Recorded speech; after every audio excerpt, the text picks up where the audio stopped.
partner at McKinsey's New York office, and I lead our global research on the attention economy. Where is consumer attention going? How do you attract it, retain it, monetize it? What makes it valuable? And we're going to start with a little bit of audience participation. I need from somewhere in the crowd, what is a piece of content that you consumed recently? TikTok video. All right, so we had a TikTok video. So that is a social video, including YouTube. Why did you consume a TikTok video? What was the job? What was the reason? A coworker shared it with me to describe their experience at work that day. Got it.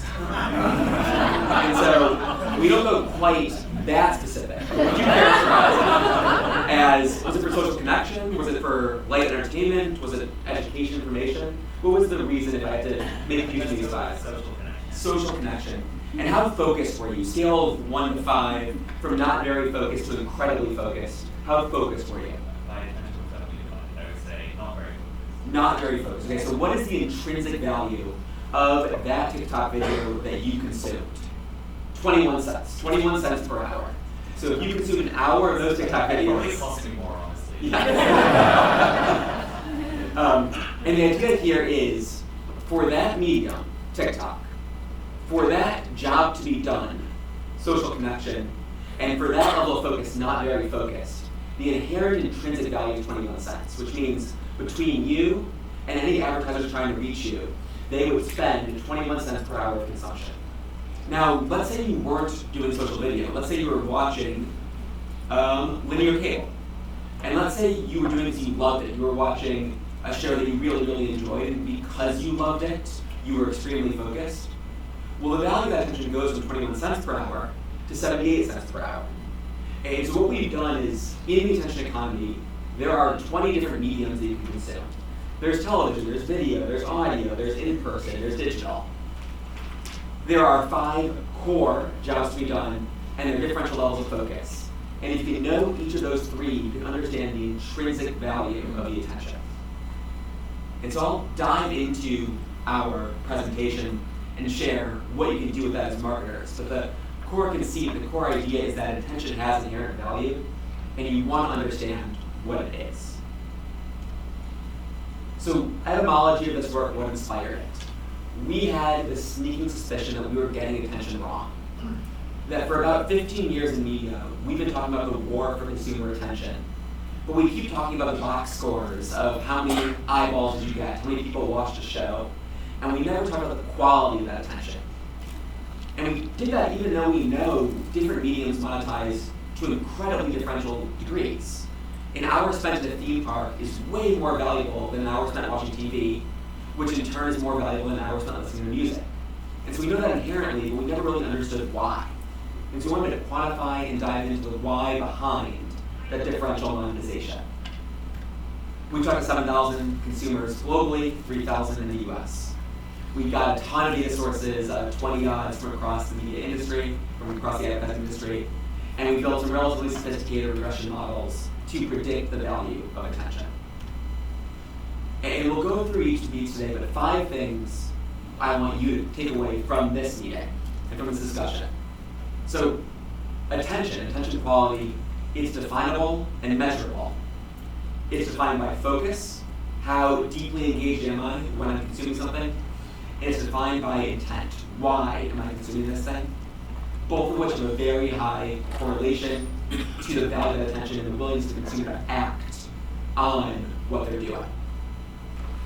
Different mediums today are under-monetized based on the quality of attention they generate. Streaming video, mobile gaming, PC and console video games. Today, those are under-monetized. And so if you can get your dollars in front of consumers on those mediums, you likely will get higher return on your invested capital, higher attention on your invested dollars. We built new consumer segments, so what happens if you try and define consumers and understand them based on the attention they drive?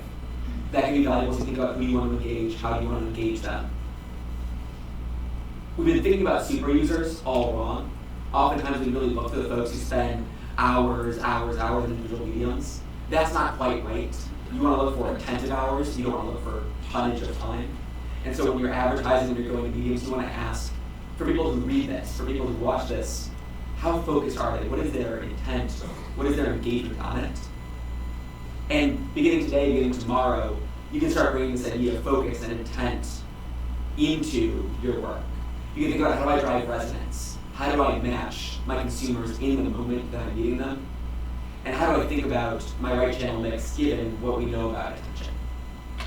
So those are the major beats, and the story that we're seeing that we all know quite well is that consumption today is plateauing. So when we think about all the different mediums, we saw a big boost during COVID, a flattening out, no, totally a straight lining. The amount of hours individuals are consuming every day is stagnant. It is not growing. And that's happening even as orders of magnitude more content is competing for attention. Far more hours of content on YouTube than traditional episodic television. Far more individual news uploaders than professionals on Spotify. The App Store is way more games than the Xbox Store. Self-published books are not taking over not only bookshelves, but also now becoming feature films. And so we see this incredible increasing amount of attention, amount of production for the same amount of attention. And what that means from the consumer side, your average consumer spends 12 hours a day consuming media, and that's because they multitask like crazy. They're fragmented, they're confused. They are reading a magazine while scrolling their phone. They're listening to music while playing a game. And so when you are engaged with consumers, you should know, do I have half their attention? Do I have a quarter of their attention? A very famous note that Netflix gives to their screenwriters is, please assume your audience is on their phone while they're watching your show. Which can explain some Netflix shows that you watch. But you'll see next time you watch, if there is a street sign on the screen, a character will read that street sign out loud. If there was a flashback, in the next scene, the character will describe the flashback you just saw. They are assuming you are distracted, and you got to build your content with that assumption in mind. Why does this matter? Why is this interesting? Because across the full media ecosystem, consumption does not equal dollars, and dollars do not equal earnings. So we know that 23% of all time spent in media is spent on audio. But that's only 7% of all revenue and 4% of all profit. Conversely, effectively 0% of time, a rounding error, is spent on live events in the physical world. But that is 16% of all revenue and 13% of all earnings. You see these great disparities between how much time people spend consuming things and how much revenue it generates. And when you go medium by medium by medium, it jumps off the page. So an average hour of consumption in sporting events drives $32 of revenue. About 2/3 of that is coming from consumers paying to go to a sporting event. About 1/3 is an advertiser in the arena. Live events like amusement parks, live music, theatrical video, those are all at the very top of monetization per hour. Towards the top, you see things like print newspapers, like print magazines. And we'll get into it as we go on, really valuable and high quality attention across those print mediums, both because the focus is high and intent is quite high. And all the way to the bottom, you see audio. Audio does not monetize well. Not podcasts, not radio, not music, not audiobooks. Some of that's fair, some of that's unfair. We can share a little bit about that. So why? What have we been getting wrong? What have we been missing? When we think about attention, there are two components that drive monetization of mediums. There's a commercial quotient and there's an attention quotient. You can think about the commercial quotient as everything we already knew and already understood and already looked at in media. What is the value of the consumer? What is their spending power? What is their average income? How old are they? How receptive are they to advertising? Is the consumer engaged and valuable? And then how sophisticated is the medium, the platform? Can I target advertising? Do I have a compelling industry structure? Can I better price against my consumers? But those traditional commercial factors only explain 2/3 of the variance in monetization across mediums. We've been missing the whole story. We've been missing the story on what makes consumption valuable, and the missing piece is attention. This idea of how focused is someone and how intentional or is the job of the consumption they're going through. And when we talk focus, this is an eye chart. I think this is complicated. You should know the charts that David we take out of this presentation. But we look at what what arenas, what attention arenas drive the greatest focus? Theater performances. Nothing drives greater focus than a theater performance. Movie theater films, which makes sense. Someone's not going to pull out their phone and scroll, though most consumers do look at their phone at least once or twice during a movie, which is what you find in our data. Books. Truly just reading a book. Incredibly focused on and down. And so you see newspaper magazines, up top, near the top. At the very bottom, unsurprisingly, very focused on the radio, very focused on social video, or social non-video, very focused on Facebook, on music. You can actually start to see the bifurcation between social platforms. So TikTok is the most focused social platform. So if you're going to look across different platforms, the one where your consumers are going to be paying the most and deepest attention is TikTok. Followed by YouTube video, followed by Instagram Reels, followed by YouTube Shorts, followed by Facebook video. And so even within individual mediums, you can see this differential focus being paid. We see it on streaming as well. Some streaming services are the two best streaming services for attention are Netflix and Disney+. Disney+ is the greatest love. You see really great consumption. I'm doing this because I love the content. And Netflix is really great focus, driven in large part by their algorithm. They find the right content for the right people at the right times. So this is how focused folks are by medium. And then the question is, what is the job for every medium? Are you consuming for love, for information education, social connection, relaxation, or background ambience? And that is in descending order of importance. So the most valuable thing someone can do is to consume for love. The second most valuable thing to do is consume for information and education. So what stands out? In-person events, so much love, so much engagement, so much enthusiasm from the consumers. Newspapers, magazines, books, digital newsletters, articles, different websites, tons of information and education. Folks coming in and engaging for the reason of learning, which drives quite a bit of value in their mind for advertisers. Last, relatively complex chart, we want to understand to what degree does attention make the predicted value of a medium more or less valuable. And what we can find is what mediums are over or under monetized. And when we do that, we find streaming video and mobile gaming, they're under monetized because current CPMs don't currently take into account the value of the attention, the value of the focus you're getting on those mediums.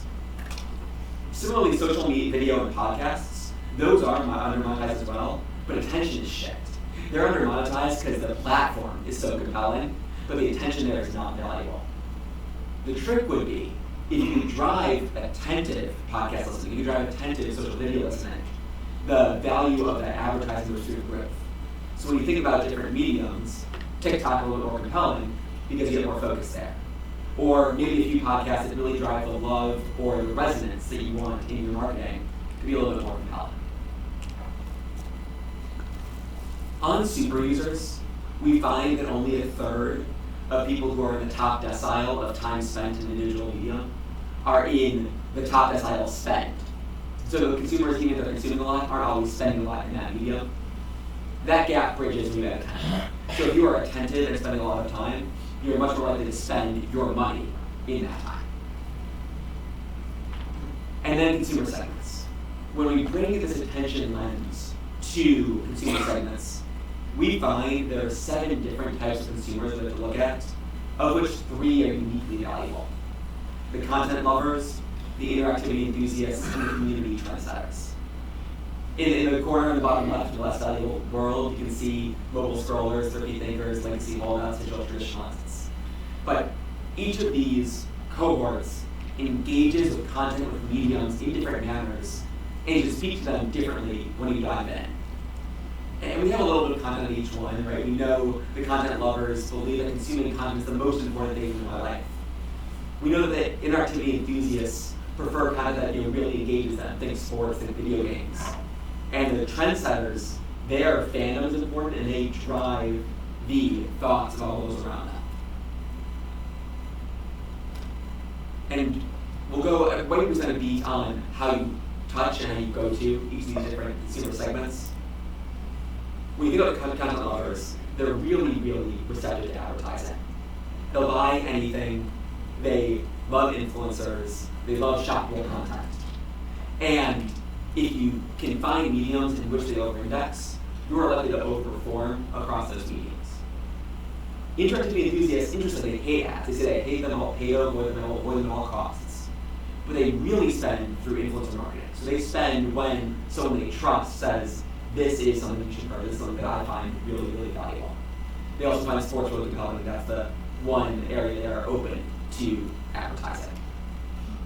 Community trendsetters, they're on social media first. They love live, they love things that happen in person. They love posting about it, they love engaging with it. They love anything that is shareable in their world. On down, you can find the folks that are more skeptical and how you break through those barriers of skepticism and talk to those groups. And so, 4 things to leave everyone here again with when we think about what does this mean for your world, what does this mean from a marketer perspective, what does this mean from a tourism location experience perspective. Let's question inventory index.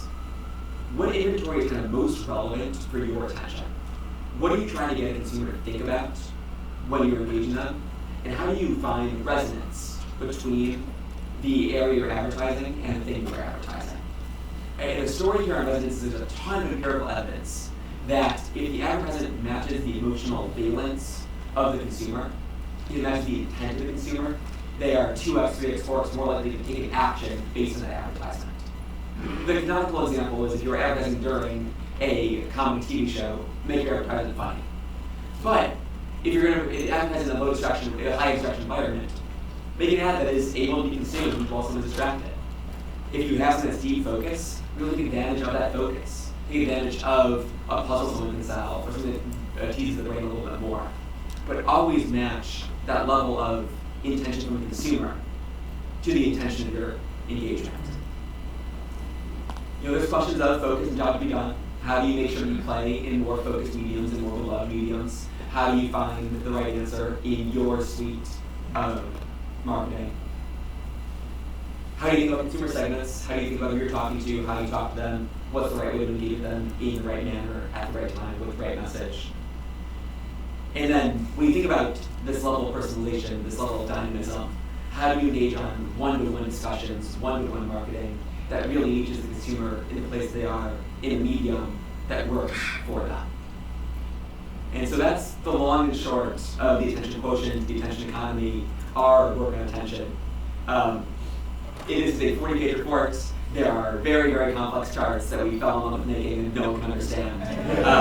But if you want to learn more, shoot me an email, go to the report online. A lot of interesting stuff coming at the really burning edge of the attention economy.